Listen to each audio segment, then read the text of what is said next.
Today I'll be sharing with you my personal UFO encounter and what I think about it. Though another witness was present, I still see reason to suspect it was also a personal experience. First, the encounter itself.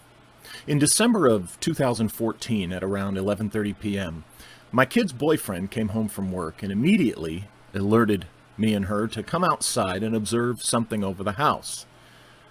She wasn't interested, but not expecting anything significant, I was floored when I saw what he was talking about. There in the sky over the house was indeed a UFO. I had enough presence of mind to dash back inside and grab my video camera to return to the driveway and capture the incident.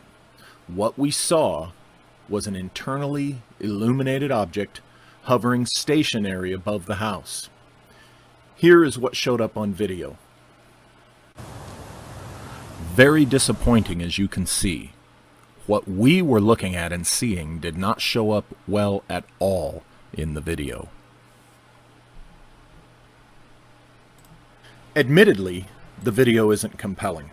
It was a video camera of the 2000 or 2001 vintage, so that was a contributing factor, but I had used that camera in my surveillance work and captured images that had earned me commendation from customers. I have since this incident learned that UFOs in some cases are thought to interfere with electronic equipment, cameras in particular. Here is my drawing of what we saw with our eyes.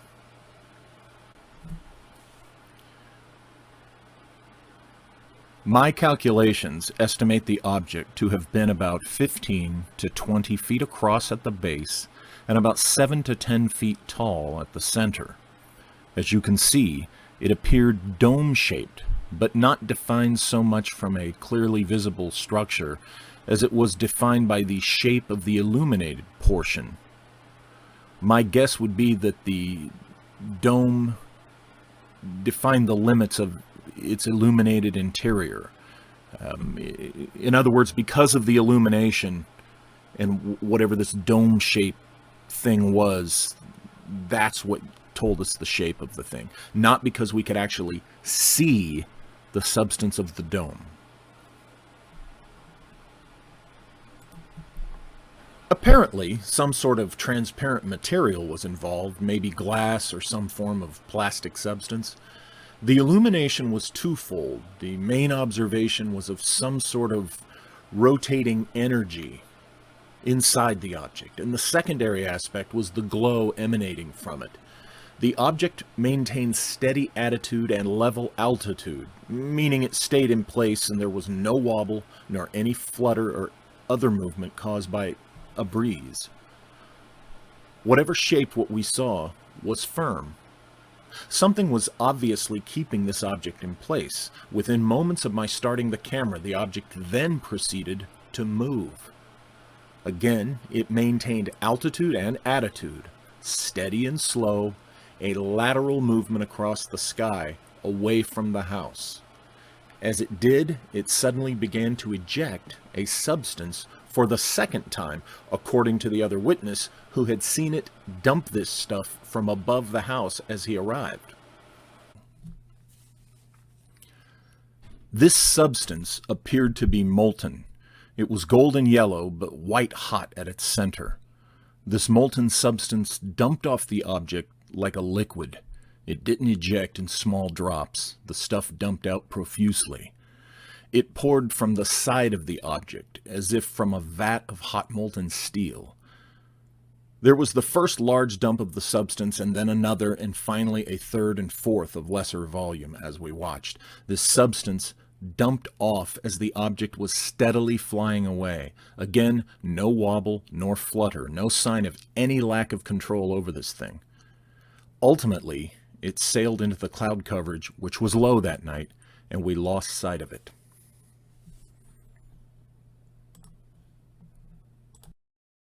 During the encounter, I instructed the other witness to describe to me exactly what he was seeing so that I could confirm that we were seeing the same thing. He described what I was seeing. We took a look along the ground under the path by which the UFO had departed and found nothing, though there is a large pond a block away that was under a fair amount of the trajectory of the object, so it may have mostly dumped the stuff into the water. The next day, however, I found a black substance in my yard, and in spots along the same path that the UFO had departed. This substance was like fluffy, burned charcoal, and disintegrated almost immediately after I attempted to collect it for evidence.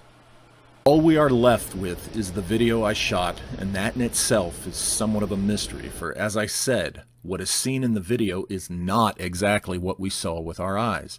The object as captured in the video looks like just a spot of light dropping other spots of light. This is unconvincing where the actual experience is concerned, so we are left with little more than our testimony. The questions remain. What was it? What was its source? Why didn't the video capture what we saw as we saw it? I have some ideas. First, I rule out an extraterrestrial source per se.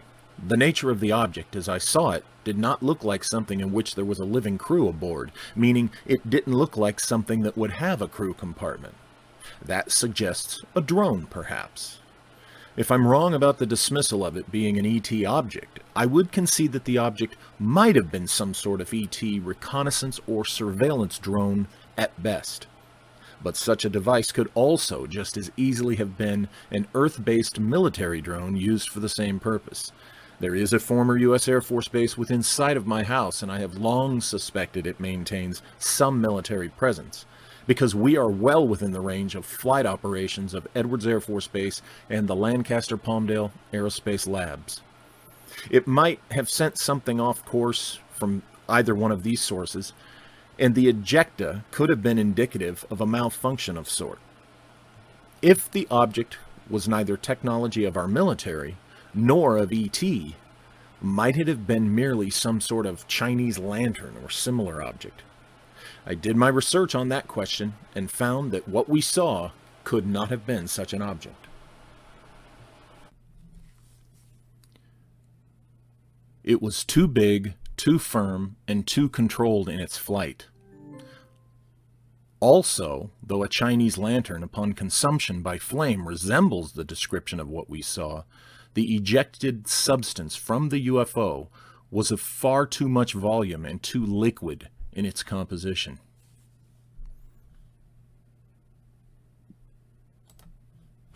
So what was it? My suggestion emerges from an attempt to determine from where the object came. The other witness stated that he saw the object moving over our neighborhood as he was exiting the freeway. This would be the 210 freeway in the northern direction along that stretch, and at the baseline exit on the east side of the highway. He turned eastward off the exit and proceeded home. Our house is roughly 1.25 miles from the freeway exit. He stated that the UFO appeared to have been moving from a northwestern direction, moving to the east by southeast, the cardinal direction of our house from the baseline exit.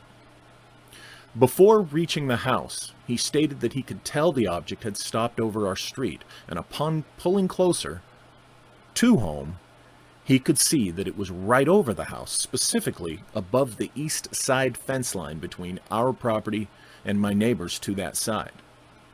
The UFO was standing still in the sky in that spot above the house when the other witness ran inside to get me, seeing the first ejection of the molten substance as he did so. The rest of the encounter we witnessed together. Is there anything in that data which suggests any pertinence to my perspective on this? Yes, there is. The other witness said the object appeared to have been coming from the northwest. That meant something to me almost immediately following the incident. And that is where the encounter gets even more weird. That very day, around 2 o'clock in the afternoon, I had conducted a particular bit of research with another associate, the neighbor of the house on the other side of the fence line over which the UFO hovered. This requires that I share a little background on my research to that point.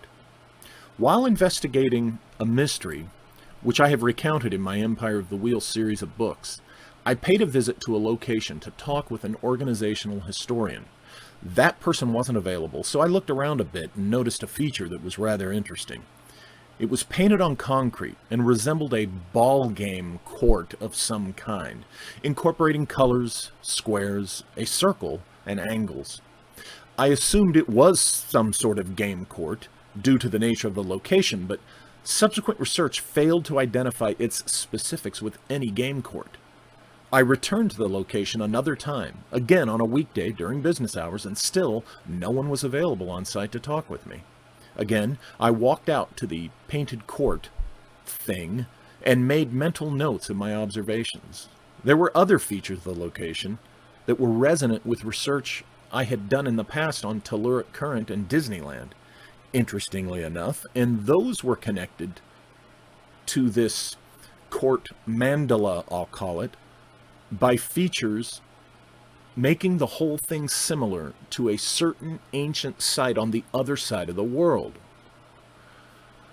It was while standing in the center of this mandala court painted on the cement when I had an extraordinary experience. I saw on the face of one of the hills a few miles to the north of my position a large image of who seemed to me to be Pallas Athena, the ancient Greek goddess.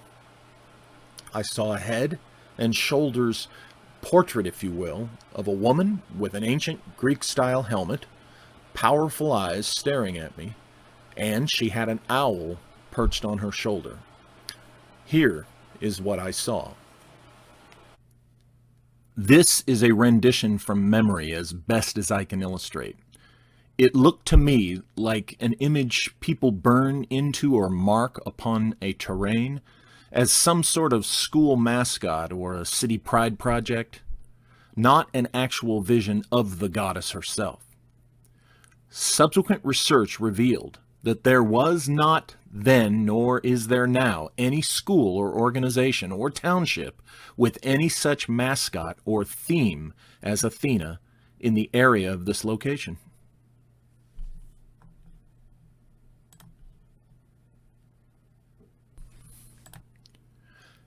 Now look at this image, which I photographed a year later out in the desert. This is an example of the physical medium by which the image of Athena appeared on the hill at the other location where I stood in the center of the mandala. Imagine the image of Athena applied to the terrain of that hill in the same manner as the image you see here.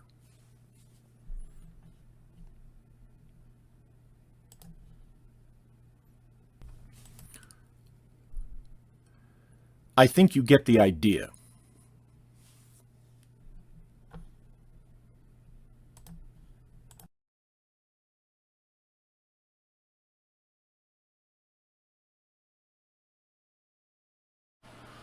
When I returned to the site of this mandala image painted on cement the next day, the image of Athena was not there. It was never there again, and I have continued to visit the location many times over the past 11 years. This strange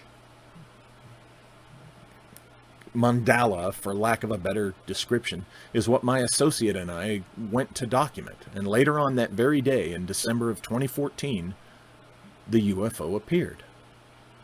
We measured every line and dimension of the mandala. I drew a schematic identifying the colors as well as the cardinal point alignment.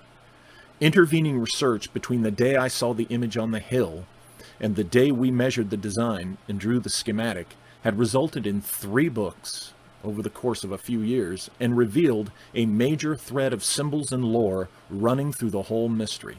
The thread of an ancient group of beings known as the Tuatha De Danann, who have been found amid UFO lore in the past, first by Jacques Vallée. This explained also why I saw what appeared to be Athena, as she is associated with Hecate, linked heavily to the Empire of the Wheel mystery, and who is also associated with the ancient site reflected in the layout of the particular location of this mysterious mandala. Hecate, in my opinion, after years of research and investigation, is herself likely one of the Tuatha De Danann.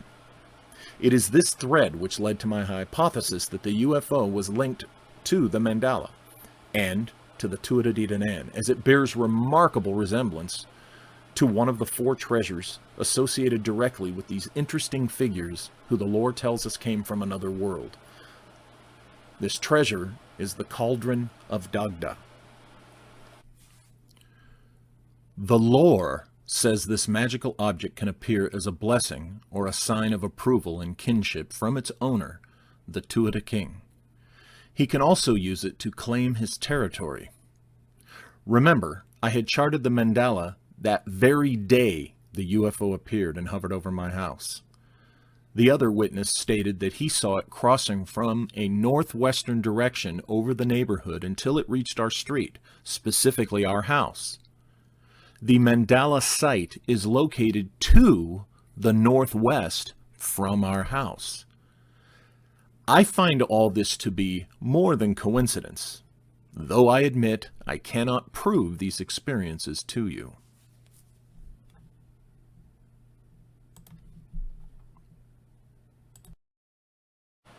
In my investigation into the local Empire of the Wheel mystery, I learned that this area of the valley where the mandala is located is within eyesight of a canyon known in the 1890s to be a place where the local spiritualist congregation would gather in an attempt to contact disembodied entities, and there were stories of them allegedly communicating with so-called devils. I can't vouch for the validity of those stories, but it's interesting to me, considering my experiences in the same area. Look at the object again.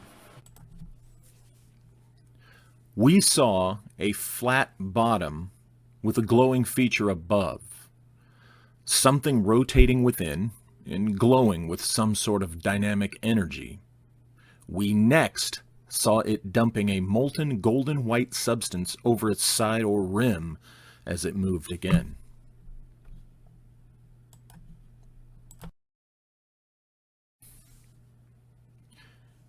Imagine a cauldron. The glowing part we saw could be the glow from what boils inside the cauldron, and its special contents are spilled over the side, as a serving perhaps, like a sort of spiritual manna from the gods. Now combine the idea of a cauldron and an ancient technology, like a Vimana, and the concept of the Mercury vortex engine.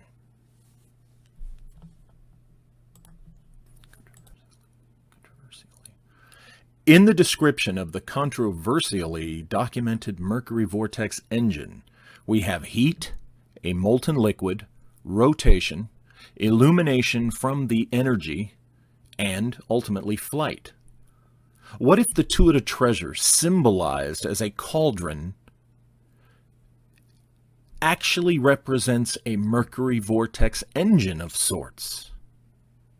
The description of how the Mercury vortex engine is supposed to work involves an element that could be similar to a cauldron.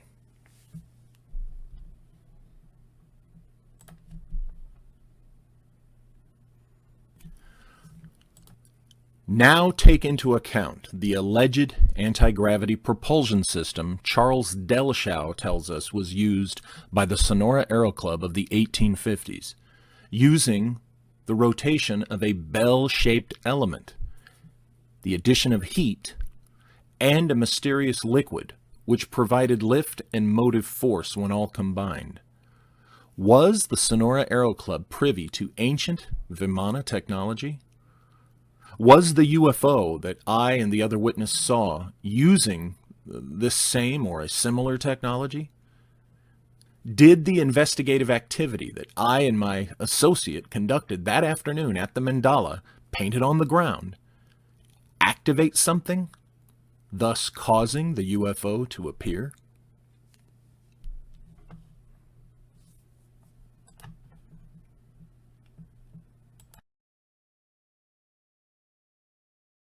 The juxtaposition of the events and the details concerning the object and the site are remarkably resonant with that conclusion, but I cannot prove it to anyone. Thus, I won't proclaim our experience to have any more importance than any other similar claim of UFO-related experiences. It indeed has abundant importance to me, and I haven't even begun to share here all of the details between my discovery of the mandala and the night the UFO appeared. The preponderance of these details convince me that I am on the right path. There remains one last thing I would like to share with you, something I only realized fairly recently. Look at the shape of the UFO.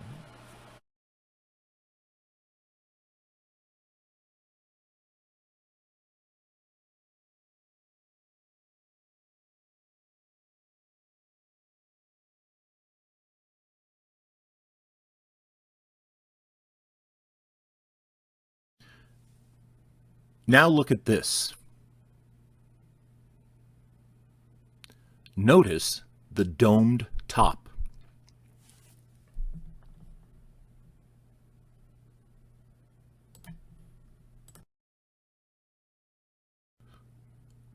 Notice its identical shape to the UFO. The integratron is located east-southeast of my house, the direction to which the UFO disappeared through the clouds.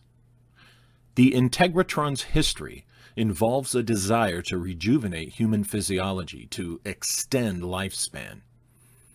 Is there any link between the integratron and the UFO we saw, or the site from which I think it emerged?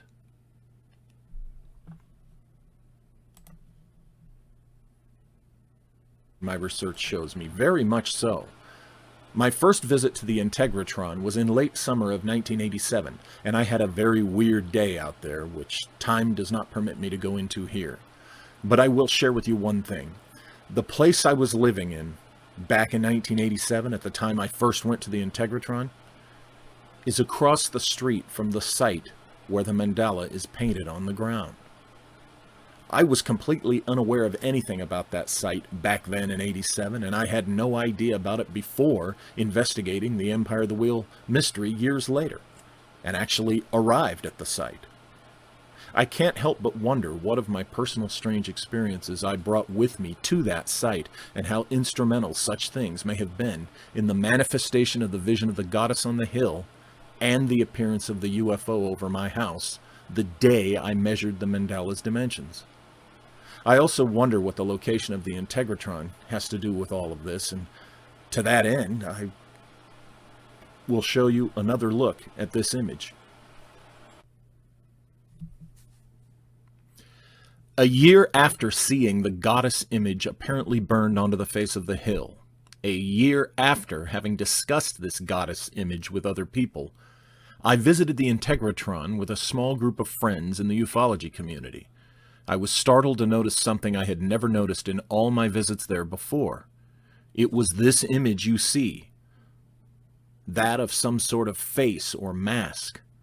Though the image is not that of the goddess I saw, recall I explained that this is how the image of the goddess was displayed, as if incorporated into the terrain like this mask.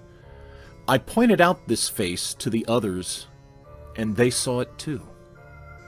Clearly, this is a photograph showing that it is there. To recap, I saw a similarly planted image on a hill miles away and 1 year prior. A UFO visits me 3 years after seeing this face on Goat Mountain near the integratron, and 4 years after seeing the goddess on the hillside. The UFO is shaped like the dome of the integratron and moves in the direction of it.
These are the facts of the case, with my hypotheses and suggestions.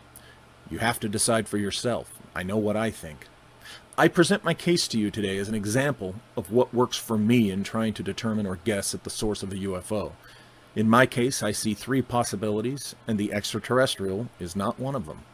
My case can be explained by either something which manifested relative to activity I conducted at a site linked to some sort of interdimensional high magic, or it could have been an errant local military technology and the rest was merely an actual coincidence.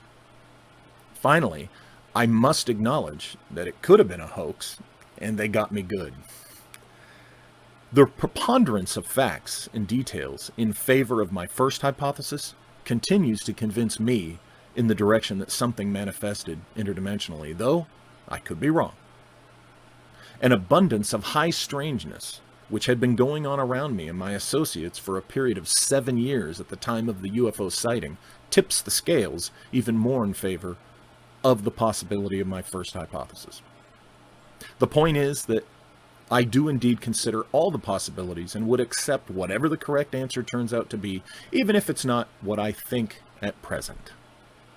Self-discipline is very important in trying to determine the source of a UFO. You must be able and willing to set aside your prejudices and preferences and look as objectively as humanly possible at a given case.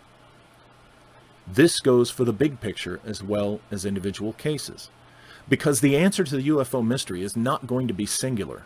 Birds and insects share the skies, but they are not the same thing. Rain and ashes come from the sky, but neither are they the same thing from the same source. Because we or others may see something in the sky does not definitely mean it's extraterrestrial. If it seems that I am marginalizing the ET explanation in favor of others, that is not my intention. I merely point out that the ET hypothesis is overwhelmingly represented where ufology is concerned, despite an abundance of valid reasons to consider the other possibilities, yet many still do not. Personally, I would be a bit disappointed if the UFO I saw turned out to be a military drone or especially a hoax, though I would be impressed with the hoaxer's effort. There is a spectrum of reality out there, and with it, a spectrum of sources for these mysterious things we see in the skies of our world. There's room for all possibilities.